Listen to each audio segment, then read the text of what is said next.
Sébastien Ponsin n'étant pas là et le SRA notamment, Laurent Sévaigne ayant jugé qu'il fallait quand même faire une présentation de ce site, je me suis proposé, pour venir aujourd'hui, heu, vous faire une rapide présentation du site de Monte Brancal. Donc alors je voilà. Donc pour rapidement vous présenter, cette fouille, c'est une fouille qui a été dirigée par, Sébastien Pansin et Patrick Ferreira en tant que responsable de secteur sur les vestiges, médiévaux. On va passer la prochaine, diapositive. Ah, c'est moi qui le fais? J'appuie? Voilà. Donc rapidement quelques, données, sur la fouille. C'est une fouille qui a été, réalisée à peu près en moins de 2 mois. Avec, de la fin 2024 à début, 2025. Elle s'est terminée en février 2025. La fouille a été réalisée à peu près sur, 9 000 m² et la surface d'étude est à peu près de 9 000 m². Voilà, pour l'essentiel. Alors comment ça se caractérise tout ça? Voilà. Donc,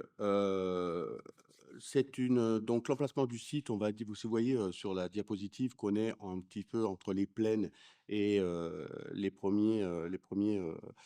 piémonts, qui mènent à la moyenne montagne, pas très éloignés de la mer. Donc, la fouille était préalable à la construction d'un centre de valorisation, de tri, qui est, bien avancé, d'après ce qu'on peut voir sur le terrain. Voilà, donc c'était sur une terrasse qui était, légèrement inclinée, c'était très plan. Donc voilà. Voilà ce que donne un peu la fouille sur 9 000 m². Alors c'est pas très, comment dire,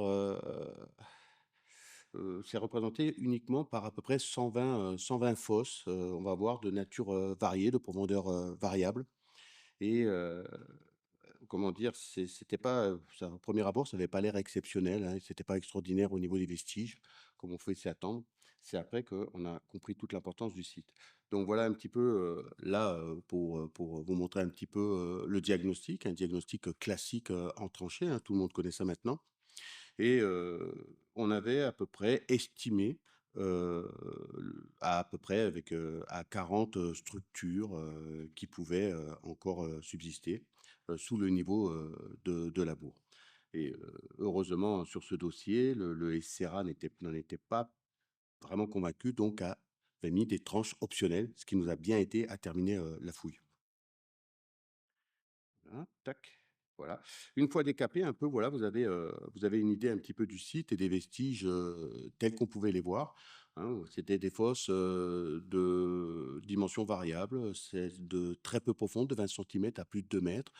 Ça allait de allez de 40-50 centimètres de large jusqu'à des choses qui faisaient, plusieurs mètres, de côté. Plus ou moins, avec des remplissages plus ou moins complexes, plus ou moins charbonneux, plus ou moins clairs. Voilà, devant donc vous, là, vous voyez un petit peu et devant, on a aussi un réseau, de fossés, contemporains qui ont rapidement été, traités, pour se consacrer uniquement à la fouille, de ces fosses. Voilà, donc là, ça vous donne un petit peu un aspect de juste heu, sous le niveau de terre arabe, de la bourre, hein. Il y avait un sous-solage assez important. Donc en fait, on a rapidement constaté, heu, que, on était sous des niveaux de sol. Alors, le sous-solage, lié enfin, à une certaine érosion peut-être légère, faisait qu'on était, on avait que des niveaux de sol, sans stratigraphie, de ce en place. Donc, beh, on a fouillé, toutes ces fosses. Heu, Elles ont toutes été échantillonnées, testées plus ou moins, hein, comme d'habitude. Voilà. Voilà, ça vous donne là un aspect de telles qu'elles apparaissaient une fois que c'était nettoyé. Vous voyez? Donc, elles sont plus ou moins subcirculaires, plus ou moins complexes, avec des remplissages très différents. Voilà, tac et parmi toutes ces fosses, comme vous pouvez le voir là, bah, il y avait des fosses beaucoup plus complexes et on voit, en les fouillant, on s'est aperçu que, en fait, c'était des endroits où on était sur des zones de prélèvement de matériaux certainement, dans lesquelles on est venu, on est revenu et toutes les fosses que vous voyez, on voit qu'il y a, on revient au même endroit pour, faire certainement des prélèvements d'argile ou de choses comme ça. Ça, c'est assez révélateur et ensuite, comme vous voyez là, des une stratigraphie aussi, assez complexe, mais récurrente, des niveaux, plus ou moins charbonneux, plus ou moins avec des cailloux, plus ou moins avec, de choses différentes, mais toujours identiques. C'est-à-dire que c'était assez, la fouille était assez récurrente, c'était assez, comment dire? C'était pas extraordinaire, quoi, c'était un peu difficile, surtout dans les conditions, de février, 2025 où il a pas arrêté de pleuvoir et cetera. Donc mais le travail a été fait. Voilà. Donc et parmi ces fosses, donc fosses simples et cetera, on a des fosses, étroites qui peuvent aller, de 1,50 m jusqu'à 2 mètres de profondeur et là, on se demande si, ce sont pas plutôt, des sortes de puisards. Alors pourquoi? Est-ce qu'on est allé chercher peut-être, des niveaux d'eau où on a conservé des choses particulières? Ça, on n'en sait rien, les études, le montreront. Voilà. Vous avez aussi voilà. Donc ça, je pourrais vous en montrer 120 puisqu'il y a 120 fosses qui ont été découvertes et c'est toujours un petit peu, les mêmes choses qu'on voit, mais des niveaux charbonneux en haut, en bas, au milieu et cetera. C'est très récurrent, en fait. Donc voilà un petit peu comment heu, la stratigraphie de ces structures. Donc vous voyez que c'est pas folichon, c'est pas extraordinaire. Bon, on se peut se demander, qu'est-ce qu'on va faire de tout ça? Eh bien, on va voir. Voilà. Donc, toujours pareil, hein. Là, vous avez une fosse avec beaucoup de galets. Est-ce que c'est, par exemple, une construction qui a été démantelée, jetée dans la fosse? C'est aussi dans ces fosses beaucoup d'architecture de terre, et cetera. Donc ça commence à nous renseigner un peu sur ce qui devait exister au-dessus. Mais donc, en fait, l'histoire du site se trouve, en fait, dans les fosses. Voilà. Donc, voilà un petit peu, hein. Donc ça vous donne une idée un petit peu de ces fosses, hein, variables, profondeur variable, et cetera. Donc, voilà. Donc, en fait, l'histoire du site, comme je vous l'ai dit, est dans les fosses. Donc, il faut savoir que sur le site de Monté, ben, on a prélevé à peu près 1 tonne de matériel. Donc, c'est un gros échantillon et ce matériel, essentiellement, du mobilier céramique, a été étudié par, Kevin Pech-Kilikini, heu et il a sorti des choses tout à fait intéressantes. Donc, un mobilier, très riche. Donc il a commencé à étudier, hein, les études sont en cours, elles sont pas terminées. On espère que le rapport sera fini, dans le courant de l'année. Enfin, dans le courant de l'année, on va dire d'ici la fin de l'année pour pas mentir à Laurent Sévaigne. Donc mais c'est très, très intéressant et il y a beaucoup de mobilier. Donc là, vous avez une planche, de céramique, de vaisselle, on va dire. Voilà, des vases de stockage. Vous voyez, beaucoup de décors, une un mobilier qui est assez bien conservé. Vous voyez? On a des doliums, 10 secondes pour regarder, pour ceux qui connaissent, c'est mieux. Voilà, on a aussi des anses, à surélévation, qui c'est, d'après Kevin Pech, c'est assez rare, assez intéressant.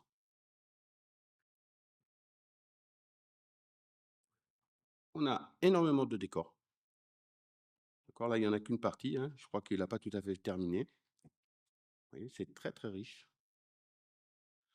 Voilà et vous avez parmi les choses qui sont, un peu plus, rares, vous avez notamment un biberon, un creuset et un vase à cordon interne, vous voyez? Donc des choses qu'on trouve, pas très souvent, voilà et parmi aussi les autres découvertes en céramique, il a été trouvé justement des augiers à sel.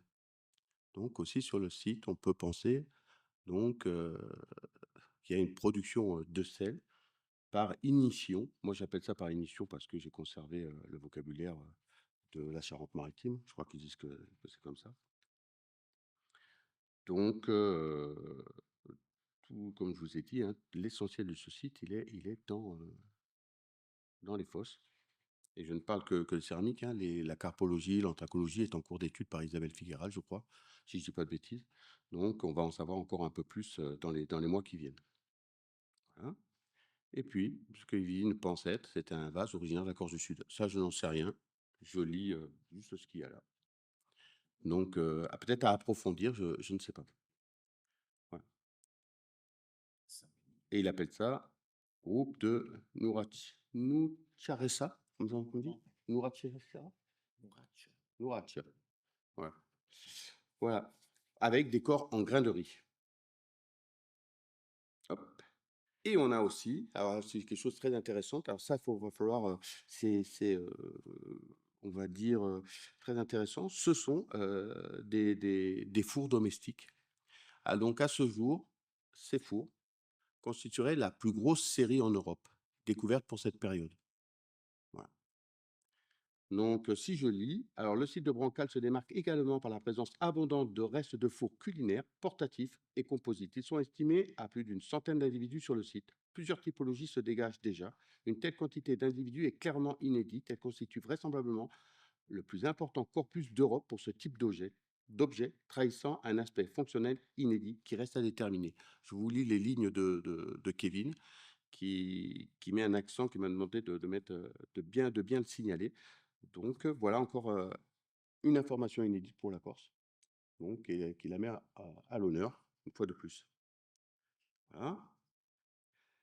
Et on a aussi, d'un point de vue technologie, il faut signaler l'emploi de colombins festonnés sur plusieurs vases de grand volume ou restes de four.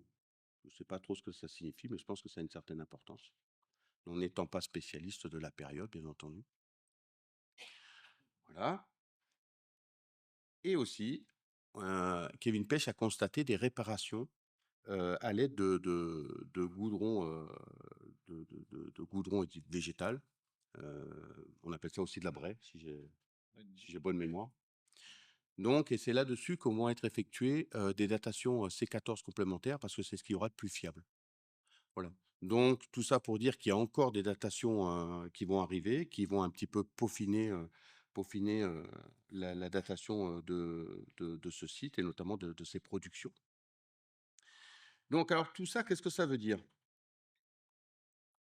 Ben, si on regarde, l'étude en cours des céramiques, des profils et des corps permet une première approche et met en valeur une composante nord-italique de style proto-villanovien, correspondant à une datation vers une phase évoluée et récente du bronze final, entre le 9e entre le 10e et le 9e siècle avant notre ère. On notera, et c'est là que c'est intéressant, de nettes connexions typologiques avec le site colonial de Tavolara en Sardaigne, une sorte de tête de pont toscane sur l'île Sarre. Donc, et il écrit: des prochaines datations radiocarbone permettront de conformer cette proposition. Voilà.